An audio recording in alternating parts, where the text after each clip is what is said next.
Ora leggerò il verdetto finale della giuria dei ragionanti.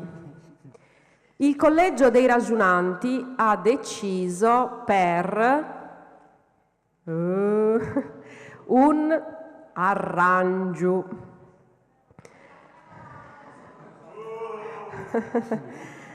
In quanto, c'è la giustificazione, calmatevi. Sì, oddio.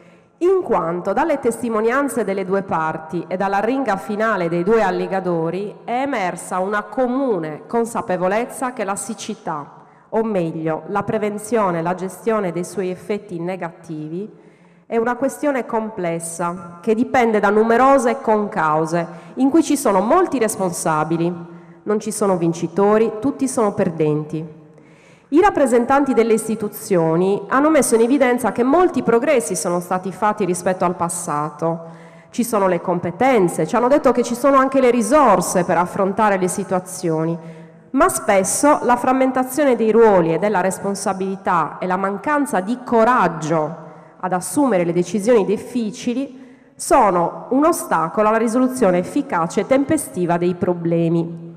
I rappresentanti della società civile, d'altra parte, hanno mostrato un atteggiamento di colpevolizzazione delle istituzioni, proponendo per lo più soluzioni individuali, che sono anche molto innovative, risolutive delle problematiche, ma comunque non condivise con il resto della collettività.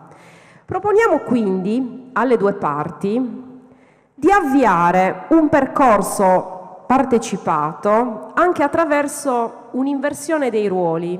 Sarebbe bello mettersi nei panni dell'altra parte per individuare una criticità, partire da una tra quelle indicate oggi durante il dibattito, su cui iniziare a intervenire. In particolare proponiamo di seguire un percorso, di individuare specificatamente il bisogno da affrontare, scambiare quindi tutte le informazioni disponibili, concordare la strategia di azione, porsi obiettivi specifici stabilendo tempi di realizzazione. Le azioni specifiche, naturalmente, e anche le responsabilità di ciascuno dovranno comunque essere contestualizzate, non possono sempre essere uguali in tutte le situazioni. Il problema a questo punto, che forse vi state ponendo, è: ok, chi prende l'iniziativa di avviare questo processo? Abbiamo una proposta. Proponiamo che ciascuna delle due parti che hanno testimoniato oggi individui una rosa di 3 ipotesi di lavoro, tra le quali selezionare quella comune su cui iniziare a lavorare.